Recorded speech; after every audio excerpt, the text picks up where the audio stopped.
Okay. So it is my pleasure to introduce Pedro del Valle-Inclan from the Scuola Normale Superiore of Pisa. He's a PhD student there and is working on problems surrounding inferentialist theories of logical vocabulary, like harmony and categoricity. So I leave him the stage and thank him for accepting our invitation. Please, Pedro. Hi, so thanks to everybody. Hopefully you can see my slides now, right? Yeah, okay. And thanks a lot to the organizers for the chance to speak here. It's really cool. So I'm going to talk about structural rules and the meaning of connectives. But first, let me give you some context. So the starting point of the talk is this fairly common picture of the relation between different logics that comes in two parts, right? So the first part is the idea that different logics use different logical vocabulary, right? So it may look like classicists and intuitionists speak the same language because they use the same word or not, but really those words mean different things.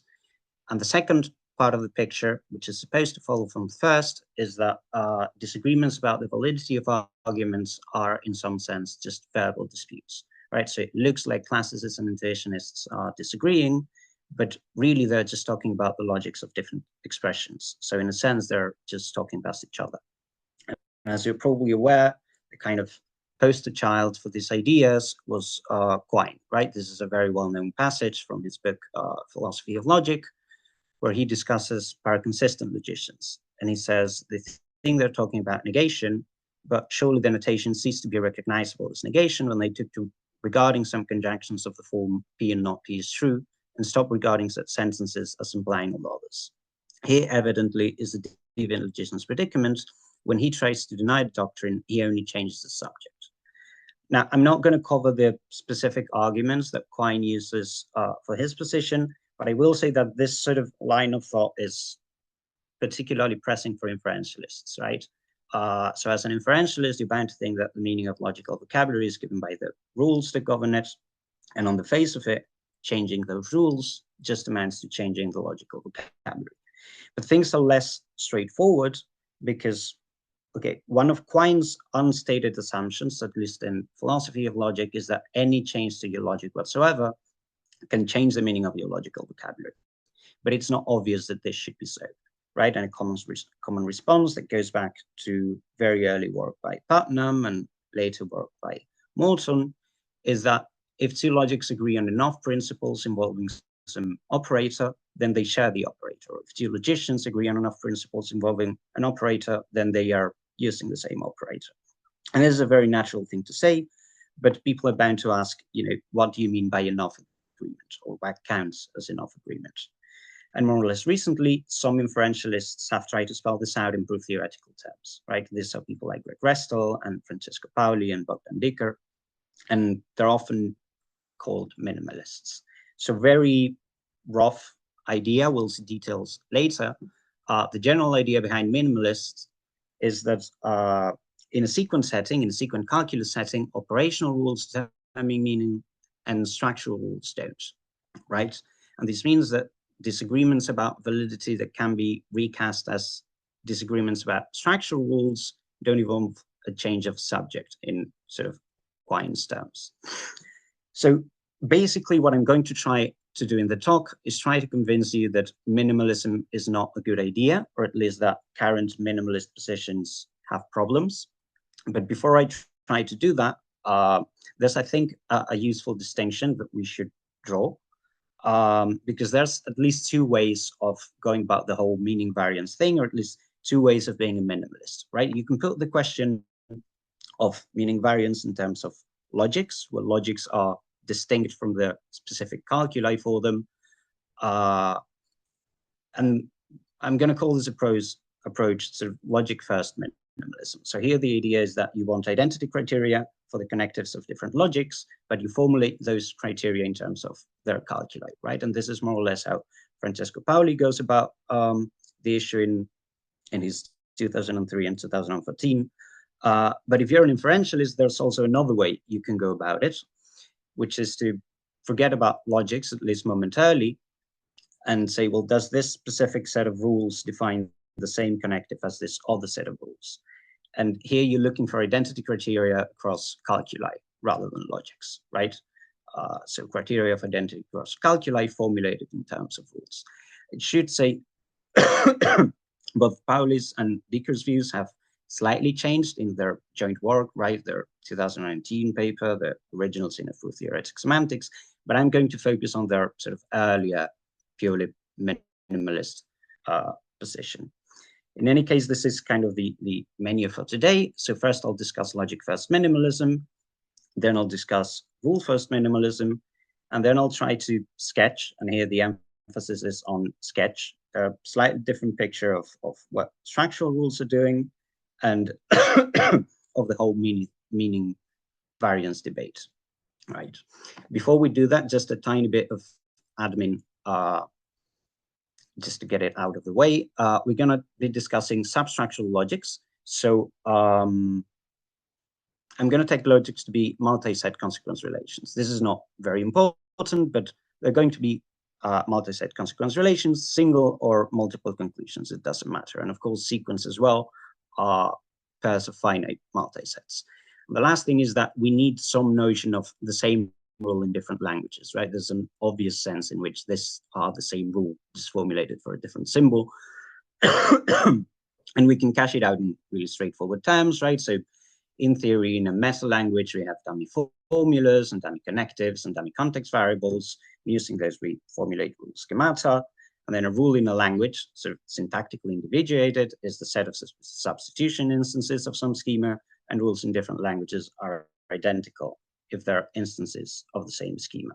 So very meat and potatoes, but it's good to get it out of the way. And we can now talk about logic-first minimalism. And here recall the idea is identity criteria across different logics, but formulated in terms of calculi. Paoli sums up sort of the 2014 approach very neatly. He says, if we identify meaning with operational meaning, so the meaning determined by operational rules alone, we are in a position to claim that although the classes of rule sequence are different in each case, the connectives meanings do not change. And more precisely, this is the specific criterion he proposes, right? So if you have two logics, ln and L prime, with similar signatures, so connectives of the same arity, you are going to say that they are the same connective if you have one cat-free sequent calculi for S and S prime, that to assign them the same operational rules, right? So the first clause here, cut-free, means not just that you don't have explicit, like the explicit rule of cut, but also that cat is admissible. And this is sort of to ensure that calculi are minimally well behaved. You can think of it sort of as a harmony constraint. And clause 2 is just the core idea of minimalism, right? Only operational rules determine meaning. And at the beginning, this works very well. You iron out differences between calculi for the same logic for the from the get-go. And you also have change of logic without change of subject across an interesting range of logics, right? Both technically and philosophically. The problem, or what I'm going to argue is the problem, is that in the end, this criterion, which I'm going to call SIC for short, is too coarse-grained. And in fact, it identifies, well, maybe not almost all connectives, but certainly connectives that we don't want to identify. I'm going to start with fairly ad hoc examples and eventually sort of go towards more natural ones and hopefully more convincing ones. But just in the simplest case, consider these two logics, right? So you have the logic L wedge, the conjunction only fragment of classical logic. So conjunction is your only connective. And then you have this trivial logic over a language where star is your only connective, right? So everything follows from everything and there's no theorems. And perhaps surprisingly, according to SIC, these are the same connective, right? So to show this, we just need two suitable calculi. The calculus for the conjunction logic doesn't really matter, but just for the sake of concreteness, you know, let's say we have the full stock of structural rules and the additive operational rules for classical conjunction. And the calculus for the trivial logic is a bit more out there. So we know that if we want to identify their meaning, the operational rules have to be the same. And then if you want to cut free sequent calculus for the trivial logic, you just add this rule of trivialization, right? And this is obviously cut free, has the shortest proof of cut elimination possible. And that is really all you need in this setting, right? You have two calculi that are cut free and assign the same operational rules to conjunction and to star. So according to this criterion, they're the same connective. At this point, a lot of you are going to be unimpressed for several reasons. The first is maybe that, so SIG is supposed to be the precise version of this intuitive notion of sharing enough logical principles. This trivial logic is a very artificial, far-fetched ad hoc case. And you can say, well, okay, you know, SIG gives unexpected results in unexpected cases, so what, right? I don't really care. Or you may even say that the verdict is not wrong to begin with, right? Because if you introduce classical conjunction over a trivial-based language, the resulting logic is trivial. So this on its own is probably not a very worrying thing, but I think it's a symptom of what I take to be wrong with this approach.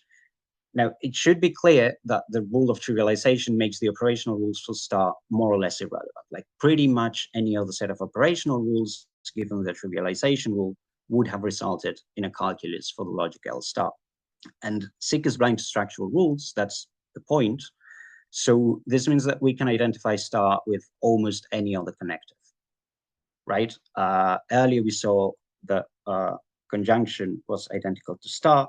Now we're going to show by essentially the same argument that disjunction is the same as star. And the argument is as before, right? You have LV, the disjunction only fragment of classical logic, and the trivial logic as before, and you take whatever calculus you prefer as long as it is cut free for the disjunction only fragment of classical logic. Here I'm sticking with additive, and then you have the same operational rules for the trivial logic and the trivialization rule, and this is all you need.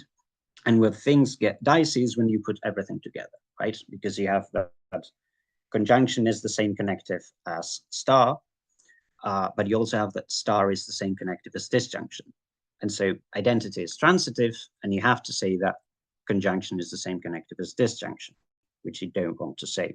Or if you want to put the problem slightly differently, the issue is that if you don't close SIG under transitivity, then you have a non-transitive notion of identity. So I would argue you don't have a notion of identity at all. And if you do close SIG under transitivity, you run into this sort of problem. Things are more complicated though, because in the course of addressing a different worry by Hjortland, Paoli sort of mentions a finer grained version of the criterion. And this finer grained version uses the distinction, I think it goes back to Avron, between the internal and the external consequence relation of a calculus, right? So given a sequent calculus S, we can say that B is an internal consequence of A1, AN if the corresponding sequent is derivable. This is the more standard notion of the consequence relation associated with a calculus. But you can also say that B is an external consequence of A1, AN if the sequent V is derivable in S when you add the premises as axioms and cut as a primitive rule, so that you can use those premises. And this distinction doesn't really matter in your average calculus for a structural logic, because this consequence relations will coincide. But if you're dealing with substructural logics, this becomes relevant, right? Because your external consequence relation is always going to be Toscan, so it's going to be reflexive and monotonic and transitive, but typically your internal consequence relation is not. And Paoli's idea is that in order to identify two connectives, you need more than just cut-free sequent calculi that assign the same operational rules. You need the atomic fragments of their external consequence relation to coincide. And the idea is that the same notion of consequence is acting in the background. So this is just the previous criterion plus the demand, if I understand it correctly, that the atomic fragments of the external consequence relations coincide. On the face of it, I mean, this does, strictly speaking, sort of block the previous argument, because obviously the calculus for the trivial logic has a trivial external consequence relation, and the calculus for conjunction doesn't. but essentially the same argument goes through with modifications. And there's sort of two ways of going about it. So the ugly, kind of cumbersome way is to double down on the example with conjunction and disjunction. And you can use sort of this structural rule, or this peculiar rule flip, which a lot of you will recognize as a variation of a rule that Ripley uses in one of their papers, in the 2015 paper, Anything Goes. And the trick with this is that, well, this does nothing to the internal consequence relation of a calculus containing conjunction or disjunction. It is admissible, so you can add it and you still get cut-free sequent calculi, but it blows up the atomic fragment of the external consequence relations of those calculi. So you can do the same sort of chain argument. This is the ugly way, and you don't really sort of need to go to that sort of trouble, because I think sort of the shape of the problem is that there are logics, right? A chain of logics, L1, L2, L3, such that the first and the last don't share operational rules in a cut-free sequent calculus. And intuitively, you don't want to say that they share the same connectives, but there's some intermediate logic, some logic in the middle, L2, that shares operational rules with L1 in some calculus and shares operational rules with L3 in some other calculus. And this is something that also happens in the wild, right? So if you think of linear logic, you have two additive conjunctions, the additive and the multiplicative, and you can run the same sort of chain argument, right? You can show that classical conjunction is the same as additive conjunction, because if you just remove these two rules, you have a calculus for the additive fragment of intuitionist linear logic, and similarly for the multiplicative fragment, right? You just need to get rid of these two rules. And of course, the external consequence relation, the atomic fragment of the external consequence relation coincides. So essentially, the same kind of collapse argument goes through. Just to summarize my point, I think there's two morals to what I'm trying to say. The first is that identity is transitive, but the relation of sharing operational rules in some cut-free sequent calculus is not. And so if you close R under transitivity in order to have a notion of identity, bad stuff happens, right? You identify connectives that you shouldn't identify. The second moral that you could extract is to say, well, look, all these arguments work because the criterion gives identity criteria across different logics, but the criterion itself is formulated in terms of rules, and there's this sort of built-in mismatch. And you're exploiting this to do some dirty tricks. But if you formulate a question in terms of calculi and answer it in terms of calculi, none of this would go through. And that is true. And that's why we're now going to look at rule-first minimalism, which is, recall the idea of having identity criteria across different calculi rather than logics. And there's two prominent ways of going about this. The first is Restalls, right? So the main idea, the main minimalist idea, is the same calculi that share operational rules define the same connectives, but Restall allows for further wiggle room. So he says that two connectives have the same meaning as long as the rules are similar. And intuitively, similar rules are rules that describe the same pattern of inference, right? So here you have, this is one of his examples. Here you have the negation rules for classical, intuitionistic, and the old intuitionistic logic. And if you forget about the contexts, you have the same active and principal formulas in the same spots. And that's what rules being similar means. You forget about the context and you look at only active and principal formulas. So this is Restall's branch of rule for first minimalism. There's also Dicher's, and Dicher places a lot of emphasis in the distinction between structural rules, things like weakening construction and so on, and sequence structure, so the cardinality of the things to each side of the sequent arrow. And according to Dicher, structural rules are not part of the meaning of connectives. There's still the minimalist idea, but sequence structure is part of the meaning of connectives. So why does he say that? Well, take the left multiplicative rule for conjunction. In order to formulate it, Dicher says you need at least two slots to the left of the sequent arrow, right? If you are in a framework where you're only allowed cardinality 1 to the left, then you can't formulate this rule. And so he says the requirement that the collection to the left of the sequent arrow has more than one member is part of the meaning of whatever connective you define with this. And if you compare it with additive conjunction here, you can live in a single formula on the left context. And so the requirement that the collection to the left of the sequent arrow has more than one member is not part of the meaning of this other connective. This is the way he sums it up. He says, rules for the connectives carry structural information. Some of that structural information is a sine qua non. It codifies structural properties which are essential for the definability of the connective. I will call them connective intrinsic, or for short, intrinsic. A connective's intrinsic properties are an integral part of its meaning. And sorry, just give me a second.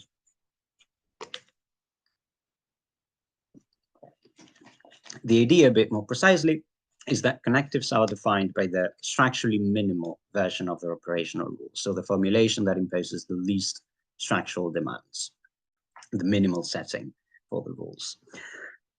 Now, Restall and Dicher's positions obviously differ in interesting ways, but I think that the problem with them, or what I think is the problem with them, is the same, which is that logic-first minimalism irons out the differences between calculi for the same logic from the start, but rule-first minimalism doesn't, right? And as a result, I think we end up making too many distinctions.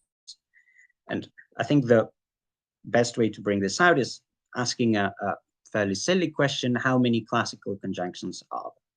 So my guess is that if you don't have a horse in this race, your answer is probably 1, right? There's classical conjunction. But if you're a rule-first minimalist, you don't get to say that. You, at least from the beginning, have to say that there's 2 conjunctions, the multiplicative and the additive, because in Restall and Dicher's setting, this determine different meanings.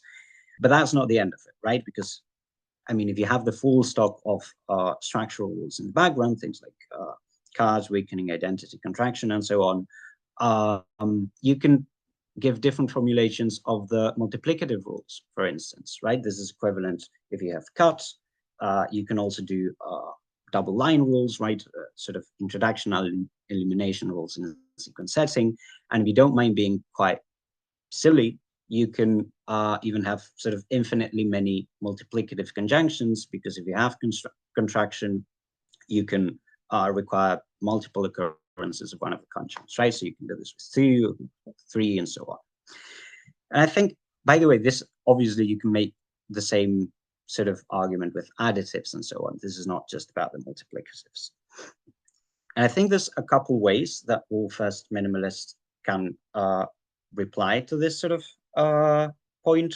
The first is to appeal to harmonic constraints, right? So as an inferentialist, you're probably going to think that not just any set of rules defines the connectives. You're going to say, I've heard about tongue, so not everything goes.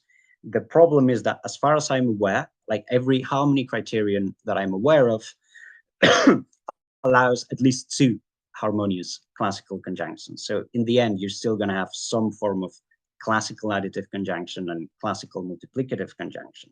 And in the end, your only option is biting the bullet and saying, yes, there are many classical conjunctions. And this is something that Dicher does explicitly in a 2020 paper. This is his point. He says, the banal if and only if rarely makes it into the primitive language. It simply isn't technically convenient. But if one wishes, one can add it, safe in the knowledge that it will not modify the consequence relation, while nevertheless leaving its mark at the level of proofs. Ditto for multiplicative disjunction and for every other connectives, which are additive multiplicative relations of each other. And here I should clarify, there's this idea, I think, in the sort of older relevant tradition that classical logic equivocates between 2 different conjunctions, neither of which obeys all of the laws of classical logic. This is not what Dicher is saying. He's saying, if I understand him correctly, that there are 2 classical conjunctions, both of which obey all the laws of classical logic for conjunction, but they're still distinct somehow. And I think this is the wrong thing to say. I think there's a couple of problems with this. The first one, which is probably not the most pressing problem in the world, is that if we take a step back, minimalism becomes a sort of an attractive position, right? So at the start, our goal was to have a notion of same connective such that proponents of different logics use the same connectives. But now we have a notion of same connectives such that proponents of the same logic use different connectives, right? Classical logicians may be using different logical vocabulary, and in that sense, talking past each other. The more serious problem, I think, is that this response partly misrepresents the relation between calculi and actual inferential use, right? So as an inferentialist, you're going to say that differences in meaning turn on differences in use. And so the question is, what would be the difference in use between mathematicians using one of these classical conjunctions as opposed to the other? They would agree on which sentences are theorems, they would agree on which sentences follow from which sets of sentences, and they would also agree on which meta-inferences are correct, right? Because the sequent-to-sequent derivability relation is the same.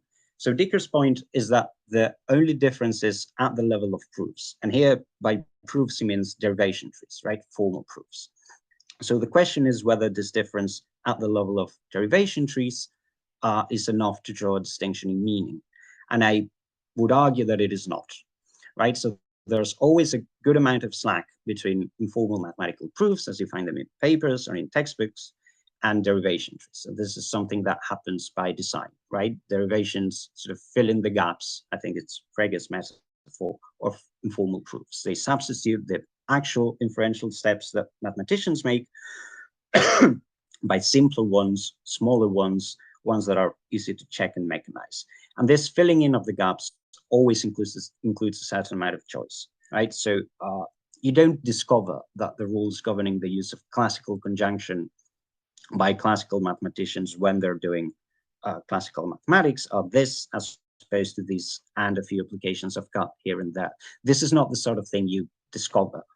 Logicians simply set out to account for the many forms of inference involving conjunctions in classical mathematics, and ultimately they decide which rules to use for the task, right? So obviously different choices determine different sets of derivation trees, but this difference does not reflect a difference in the use of connectives, and so this difference is not relevant when it comes to drawing distinctions in meaning.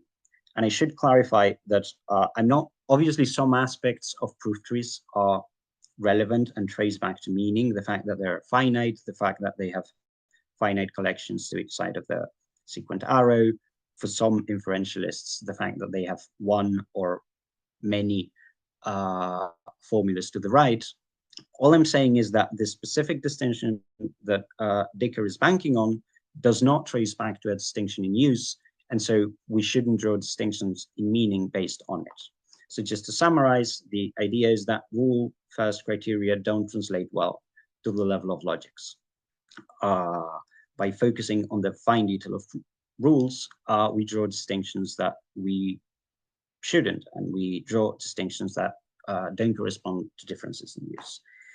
And now I think we can take a step back, because although I've said different things about rule-first and logic-first minimalism, really all my objections come from the same very obvious observation, which is that the behavior of what we normally think of as a single connective can be brought about by means of different operational rules, even if you fix a stable background of structural assumptions, right? Even if you hold structural rules fixed, you always have a lot of leeway. And I think there's another equally obvious observation that also speaks against minimalism, and it is that the division between operational and structural parts of meaning is to some extent a matter of preference. And this is obviously something that Restall and Dicher and Paoli are aware of. My point is only that they arguably haven't given it the importance that it deserves. So just to clarify what I mean, if you have a calculus with multiplicative rules and you want to prove the sequent over here, you will have to use contraction. And you can show this by a backwards proof search. So you may think that the provability of the sequent is not due to the operational meaning of conjunction, but to the background context, or however you want to call it. But if you use additive rules, on the other hand, you don't need to use contraction at all. And so the question is the probability of this sequent part of the meaning of conjunction proper? And the point is that there is no answer to that question. Different calculi, at least there's two different calculi, give an equally good account of the behavior of and in classical logic, and they just draw the structural operational boundary in different places. And the same goes when you add more connectives to the mix, right? So you can isolate aspects that are common to the behavior of all the vocabulary of your logic and chalk them up to explicit structural rules, or you can also build them into operational rules one by one, which is roughly what you do with G3 style calculi, right? Where your rules are admissible. And if you look at things this way, it is somehow misleading to think of structural and operational rules as different in kind. So structural rules are a limit case of operational rules. There are operational rules shared by all connectives and by atoms. And here you may want to give minimalism one last try and say, okay, but what if I formulate structural rules only for atoms? Then they don't license any inference involving connectives, so surely they don't affect their meaning. And this idea goes back at least to Hacking, right? If you remember his paper, What is Logic? He says, I shall presently qualify the suggestion that Genson's operational rules can be regarded as definitions. I claim here only that if we are to pursue that idea, we shall require that the definitions be conservative. So cut elimination, dilution elimination, and identity elimination for complex formulas are necessary conditions for this. And again, by elimination, he just means that you postulate them for atoms, and then they have to be admissible for complex formulas. The problem with this reply is that regardless of the merits that this may have as a criterion of harmony, as a criterion of which definitions are successful, you still run into the same sort of problems, right? And if your background language, for instance, only has conjunction and you have, contraction and weakening on the left for atoms, they are admissible for complex formulas, and the same goes for TRIF. So the same kind of trick, right? The collapse trick and the two-minute distinctions trick goes through even if you impose this sort of restriction. And this means that structural rules seem to play a role when it comes to the meaning of connectives, even when you restrict them to atoms. And now comes the sort of frustrating part of the talk, because you may ask, okay, what role exactly, and when are connectives of different logics or different calculi the same? And to put it very simply, I don't have a theory of the relation between different logics or of the extent to which structural rules affect the meaning of connectives. I think they play some role, but I don't know how much. What I'm going to suggest very tentatively is that perhaps no theory is needed. And apologies in advance, because I'm going to do something very typical of philosophers, which is that when you don't have the answer to a question, first of all, you claim that there's probably no answer to be had. And then just to cover your back, you claim that even if there is an answer, then it's probably not that important. All this trick in the book. But regarding the first point, so I think philosophers are fairly comfortable saying that there's no fact of the matter about this or that when it comes to vague predicates, right? There's no fact of the matter about whether a certain man is bald and so on. But saying this about logical connectives seems a bit more radical, right? It seems to suggest that we don't fully know what the meaning of those connectives is, or that there's something vague about them. And in a slightly different context, Boghossian sort of voices this kind of worry, right? How can there fail to be facts about whether any two expressions mean the same? Wouldn't this have to entail that there are no facts about what each expression means individually? Putting the question the other way, could there be a fact of the matter about what each expression means, but no fact of the matter about whether they mean the same? I think what inferentialists can say is that this worry is a bit overblown. So you can say that all there is to know about the meaning of connectives is out there and is characterizable in terms of sharp rules, so there's no ambiguity or vagueness or unsettledness about what counts as a classical or intuitionistic theorem or a classically or intuitionistically valid inference. What's up for grabs and what's unsettled is how much of the sharp inferential behavior of a connective we want to count as part of its meaning. And regarding the second point, so I began the talk by saying that there's this idea that if different logics have different logical vocabulary, partisans of different logics are just talking past each other, and there's no substantial disagreement about logic. And I think this sort of view is just flat out wrong, because there are still substantial forms of disagreement, even if we grant meaning variance, right? So someone like Priest may argue that one of the roles of logic is to accurately describe the canons of inference of a given community, and you may say that a certain logic does a better job than another. And he argues that pair-consistent logics give a better account of natural language negation than classical logic. Or another example that you're all familiar with is Dummett's case against classical logic. So one of his many complaints is that ultimately you can only understand classical logic in terms of verification transcendent notion of truth and truth conditions. And this notion is unintelligible. So in a certain sense, the language of classical mathematicians is incoherent, and we should change the subject for good reasons. And perhaps in more recent terms, if you're an anti-exceptionalist about logic and you think that logic is a theory-building tool, and that choosing the right logic is just a matter of choosing the right tool, you may say that you are allowed to change the meaning of logical connectives just because one logic is more suitable than the other. And Putnam, when he suggested the option of adopting quantum logic to accommodate some results from physics, he explicitly considers the possibility that this amounts to a change of subject with respect to classical logic. And he says, well, this is irrelevant. What matters is optimal fit between our best scientific theories. And in fact, it's Putnam that I think summarized very well the point I'm trying to make. He says the following. He says, the important fact to keep in mind is that the whole change of meaning issue is raised by philosophers only to minimize a conceptual revolution, but only a demonstration that a certain kind of change of meaning is involved, namely arbitrary linguistic change, would successfully demolish the philosophical importance I am claiming for these revolutions. And this kind of change of meaning is certainly not what is involved. So what is at stake in the meaning variance debate is not whether there is disagreement about logic, important, substantial disagreement about logic, but how best to describe it, right? So just to summarize the point of the whole talk, I think current minimalist proposals don't work, and I think structural rules seem to play some role in determining the meaning of connectives. What role exactly, I don't know, and so I have very little to offer in place of minimalism.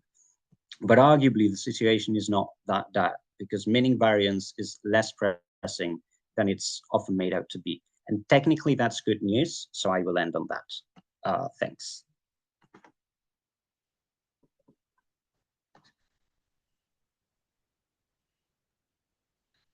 Okay, thanks very much, Pedro, for this fairly interesting talk. I think we have time, we have much time actually for questions, remarks, observations, and so on. So